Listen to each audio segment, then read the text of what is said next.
Morning, everybody. Special shout out to Andy for the last minute. We had some technical issues this morning, but Andy doesn't stop. Andy doesn't stop. He's the man. Andy, you rock. We got it up and rolling today. Hope everybody's doing well. Hope everyone is having a wonderful day. Today's a special time for the Jewish people tonight. We're the beginning of the holiday of Hanukkah, the holiday of miracles, the holiday of lights. So much to talk about for those who will be around tomorrow. I'll do a little thing. I'm probably going to do something a couple of times during the week, next week, for those who are on timeless lessons. If not, Andy will post a link if you want to join. We've been talking yesterday about in the world of action and the world of do. What we're trying to do, just to get, for those who are joining us now, welcome. What we've been trying to really do is paint this picture of how one gets into this world of eternality. In Hebrew, it's called netzach, victory. This power that's inside us. How does it come out? And it's really less of trying to become something that I'm not and more of trying to reveal something that I am. It's a flip because it's always a flip, right? Like that's just how it works. It's always a flip. One thing that I've learned in my life, whenever you study spirituality or whenever you see people that have achieved incredible success, usually what they're doing is not things that are common knowledge. Usually common knowledge is for the most part common. And whether it's spiritual knowledge or even just in the physical world, in the material world, in the academic world, in the business world, people that are achieving exponential and exceptional success are not doing things that feel normal to most of us. And so what is normal is we're not, and hopefully we will be. That's not how it is. The way, in my understanding, what's the way it is we're already everything. We just haven't figured out how to bring it out. We're sitting on land with all the oil that we need to sort of pump out. I'm using like old school examples now. We just don't know how to get the oil and extract it and refine it and put it into all the cars. And so what we're doing now is trying to figure out how to get that done. And we figure what we've spoken about in the past is that when my eyes are fixed on having, on impact, on someone else's opinions, then I'm out. I'm out because they're never going to give me what I need. Just not how the world works. Never. Maybe one day, maybe for a couple hours, maybe for a moment, I'll have it, but not consistently. And so I'll have to develop a shell around me to grapple with that. And that shell is sort of the ego. And as we move into the world of doing, we recognize that, well, my brain is an integration machine. It loves integration. That's what we do. I was reading a thing yesterday on Elon Musk and how he thinks. And what's so unique about the way he processes things is he's constantly trying to find integrations for things that otherwise were not integrated, connections, ideas. Steve Jobs also has a whole thing on this, how he speaks about how exponential thinking is not understanding something, it's learning how to connect the thing you understand to things that other people can't connect. That's how our brains work. That's the power of our brain. We're always making connections. And as we bring on more and more stuff into our brains, it makes it more and more difficult to make those connections because it's exhausting to make great connections. And the dumping chaos in or having no borders into our brains allows everything to flow in. We move our heads from a well-oiled machine to basically town square that anyone can walk in and talk and have a conversation, and our brains are just sort of this sort of marketplace where there's no real greatness. The market, if you ever go to like a shuk or like a market, an outdoor market, like no stand is gorgeous. It's a market. It's ruckus and rowdy and you get stuff for cheap. You're not sitting in some beautiful retail establishment where everything works perfectly. So our brains have become marketplaces. It's just like whatever, everyone's yelling and screaming at the same time, the past, the future, this thing, that thing on my media, right? In politics, sports, this, that, news, breaking news, breaking news, breaking news, everything's breaking news. And our brains are constantly feeding and feeding and feeding. It's a marketplace. Can't achieve greatness. So our actions can't be great. And yesterday we started going into this concept of flow. And this is where I want to really pick up here, which is the first aspect in doing this, in nestling in on the dew of our lives, which is really starts in our brains, is this concept of direction. If we don't have a direction, if we don't give thought to what I want to be or where I want to go, how do we know what to choose and what not to choose? If I don't have time where I am digesting and getting enthusiastic about developing myself into something in particular, well, then what do I use to determine whether or not I should do or not do something? Right? This is why if you find teenagers are notorious for wasting time. I don't hear raising teenagers that are just hanging out and you're like, what are you doing? And you're like, I don't know. Nothing to do. Nope. Where are you going? What'd you do all day? Nope. Yeah. I was watching some TV and I was hanging out with my friends and I don't know, I'm going to go out later. Anyone have this? I was this. My parents like, what'd you do this week? I'm like, school's out. Like, yeah, what, anything productive? You're like, nah, I don't know.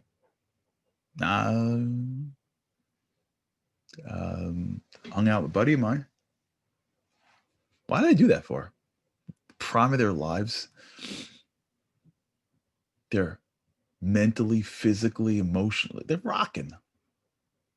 Why do they waste their time for? The answer is because they're directionless. They're young.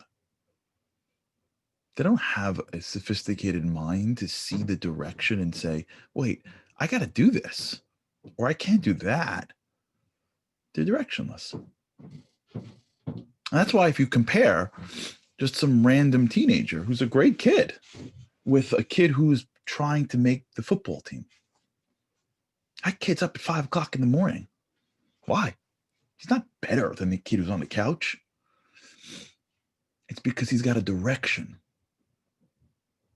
The kid who rolls into school and takes classes because he has to, as soon as classes are over, he's going to be lost. But the kid that rolls into school and wants to play on a sports team or on a music team or on a debate team or wants to be a doctor or wants to, I don't know. Forget the stuff like where they see their parents volunteering. Okay, that's exceptionalism. I'm talking about like regular kids. They have a direction. They want to get on some team. They want to become something. And it's clear. Now see what goes on that couch. They're not on that couch. What changed? The answer is what changed is that I was going somewhere. And when I go somewhere, now my brain learns how to naturally say yes, no, yes, no. If I'm not going anywhere, if the job of my life is just to get through school, which I don't really know why, because someone told me to get some degree, which I don't even know it's valuable, but someone told me to. If I'm playing someone else's game, I'm not playing, I don't have a direction. I'm just surviving in someone else's game. I am just one pawn in someone else's chess match. So my days become do someone else's work and then don't do anyone else's work. And if it's, some random, I know somebody, God bless them. I know somebody lost his job trying to find a new one. And I called him the other day just to check in. I'm like, what are you doing? He's like, I'm watching I think it was a Western. I'm like, a Western? You watch Westerns?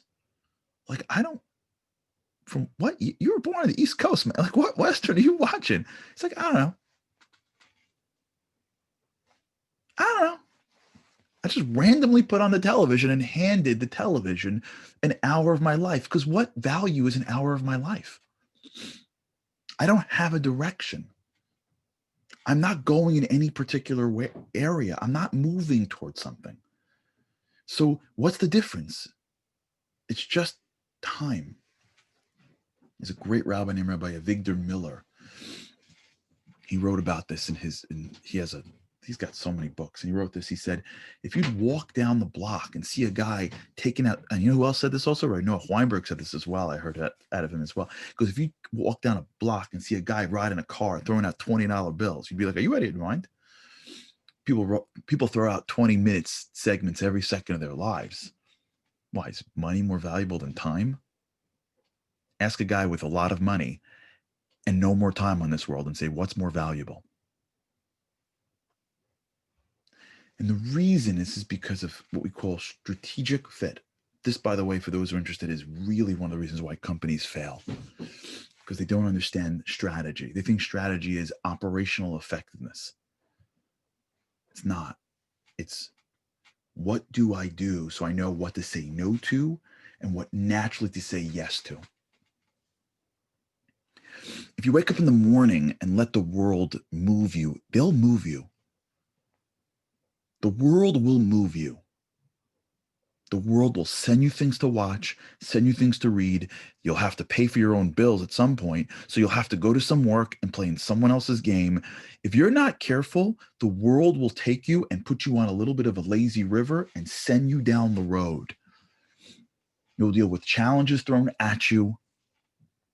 And for the most part, it'll be a game of get through someone else's day and then be done.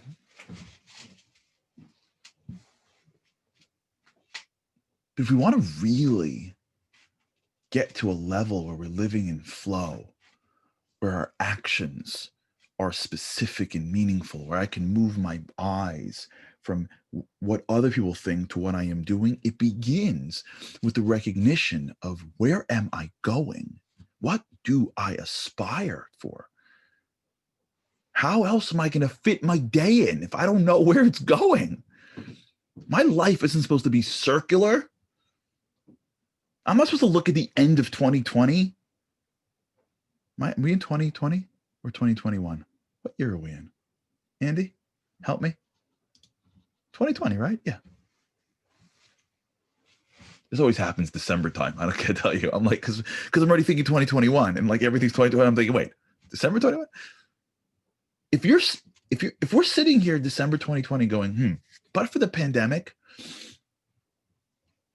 it's basically the same as 2019. That means our lives are going like this. I don't have that direction. I don't have that aspiration. I don't think of myself as a person that is worthy of greater things. The world has convinced me, without me realizing it, that I'm just supposed to just get through the day, and then the week, and then the year, and look forward to vacations. TGIF. But when a person stops and goes, wait a second, what am I aspiring for? I'm in a relationship. What am I aspiring for in this relationship? I don't care if I'm married for 45 years. I'm still aspiring to more. What do I want for my family? I'm aspiring to being a parent. Okay, my kids are out of the house. Who cares? They're out of the house. Okay, my kids are still too little and they don't know anything. They're just baby. Okay, whatever. It doesn't matter. I'm still me. Every stage has challenges. What am I aspiring for? What am I aspiring to learn? What am I aspiring to understand? What am I aspiring in my life for? Where am I going? What do I want to look like at the end of 2021? Yes, I'll wake up one morning. I hope not.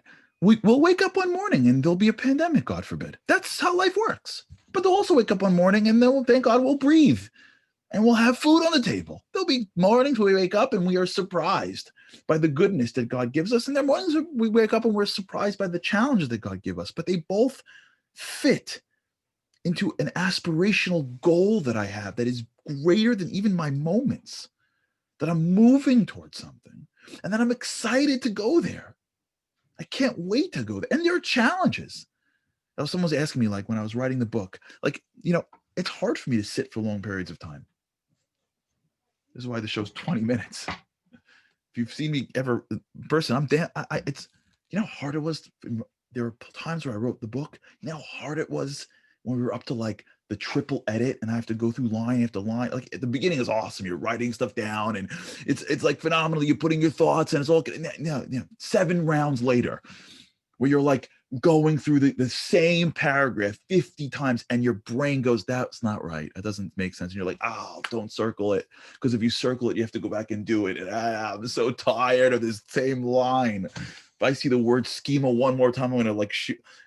Hard. It was so hard. It was so hard. And I was traveling, but I was going here. I was going there. I had a deadline that someone gave me to get the manuscript in. So I'm moving in that direction. So it gives me the energy. Okay, come on, Charlie. You could do this. Toughen up. You got this. Cup of coffee. Let's do this. If we're not looking at our lives and breaking it down to the components and saying to ourselves, I'm aspiring towards, it's so true, Deb, I'm aspiring towards something more. In everything that I'm doing, we will not have the strength to turn to the chaos around us and say no. If we're not building a store, it's going to be a marketplace. If we're not waking up in the morning or on the weekend or in the months or in the years and saying, I am heading here. I feel like I could be more. I got it inside me. I went through 2 weeks on honor. No one has to see it in me. I see it in myself. And I got one life to live. I don't want to regret anything. I don't want to regret that I gave my life to some random bit of stimuli that was thrown at me from the entire world and looked back and goes, oh my gosh, you know what I had? Anyone here looked at your kids like that? Does anyone have this feeling sometimes? And even if you get the most wonderful, amazing, great kids, thank God we all have great kids. Do you ever look at your children and say, man, do you realize what you have? Do you realize the opportunities? Do you realize that like you get to like go to school, you get to go to Israel, you get to spend your day just studying? Like, do you realize that's it? That's amazing. You have an incredible, amazing life. Just do stuff. Anyone have that feeling? Did anyone have that feeling? Like Rob just like you look at your kids and go, you know that they say like the youth is wasted on the young. Do you ever have that? Where like you're looking at your kids and they have some issues and you're like, don't you? No. You have no responsibilities. Just suck out everything. I'm not saying that life was great back then. Life is so much better as you get older. Every day life gets much better than the day before, for sure. For sure. We're much luckier than they are because we were living longer than they are. But there's a certain level of you're trying to look at them and go, don't waste. Guess what? Me and you are going to feel that about ourselves in 20 years from now. Wherever you are this second, in 20 years from today, you should live and be well. You're going to look back at this moment and go, what was I thinking? What was I thinking? That's how life works. That's how life works. I always look a little back and go, wow, I wish I would have. And when we recognize that we each have this incredible power inside us that can do anything, and our job in this world is to bring it out, it becomes incumbent upon us. It becomes obligatory upon us. It is an inappropriate use of the Maserati that we have in life if we do not stop, take a deep breath, and grow our own aspirations for my life. And then come back to my day and look at the chaos and go, what are you joking me? Did you just spend an hour at the coffee room complaining about that woman? Are you out of your mind? Is that what we just did? Did we just waste an hour of our life on total negative? Like, really? Did you just spend 4 hours on something doing nothing? Nothing? I got stuff to do. And when God throws a challenge at us, we look at it from a context of, this is going to make me a bigger person. I don't know how, but it will. Because my striving in life is greatness. And I know that greatness comes out sometimes through challenge. So, okay, there's a vigor, there's an energy, there's a little bit more of a focus. And that's the beginning. We'll go tomorrow. What's the day tomorrow? Friday? We'll take questions and answers tomorrow. And if we, whatever, either we'll take Q&As or we'll continue. We go out to the world and we begin. Remember, this is a 4-step process. We begin to put up borders. That's when you start to lay the fence, when you start to realize that there's stuff going on over here. If you're doing top secret information, you lay borders. If you got nothing going on, you open up the street. But if you're in the middle of something super important, you put up walls and guards. That's our minds. All right, we'll continue. Happy Hanukkah to everybody who's out there, wherever you are, and enjoy tonight. For those who are around tomorrow, we're going to do a little more on Hanukkah on the timeless lessons. Have an incredible day, and with God's help, can't wait to see you again tomorrow.